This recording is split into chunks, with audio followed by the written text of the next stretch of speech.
He wrote to me, "I have barely any recollection of the Seagram building. I have seen it only once, many autumns ago, when I encountered it by chance on one of my walks through the streets of New York City. Admired though it is, I saw nothing sublime in its cold proportions and blank facade, a facade that has slipped through my memory like the face of a stranger.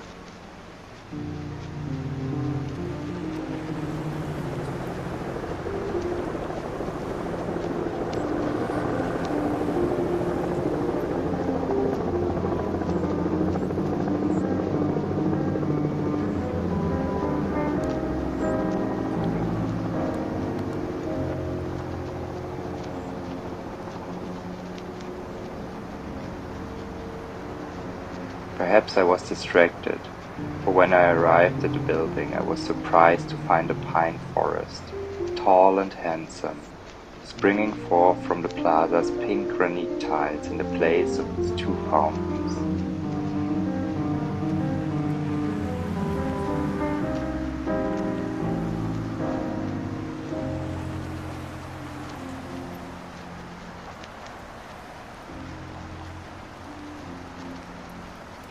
As if designed by Mies van der Rohe himself, the forest stood in a well-mannered grid, a grid so exact that I couldn't possibly have occurred naturally.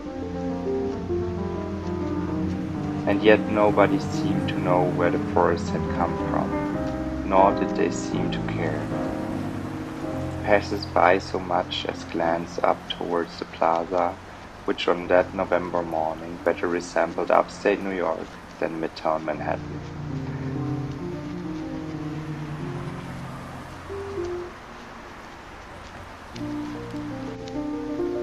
I thought I saw two men in the window pointing to the forest, but when I followed the line of their gaze, I realized they were just watching two roller skaters below.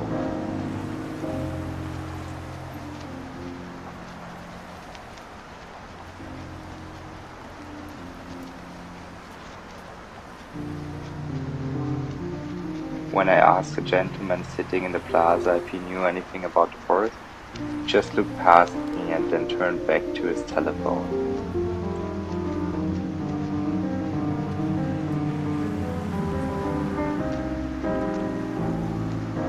I sat down at the southeast corner of the plaza, my back against the cold green marble bench.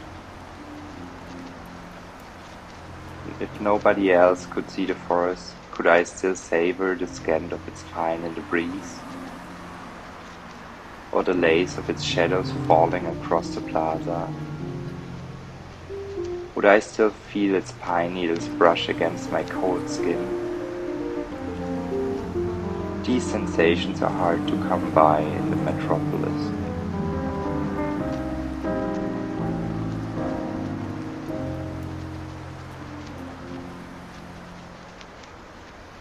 It was at that moment I feel a great emptiness, an emptiness that to this day I have never completely absorbed from my being.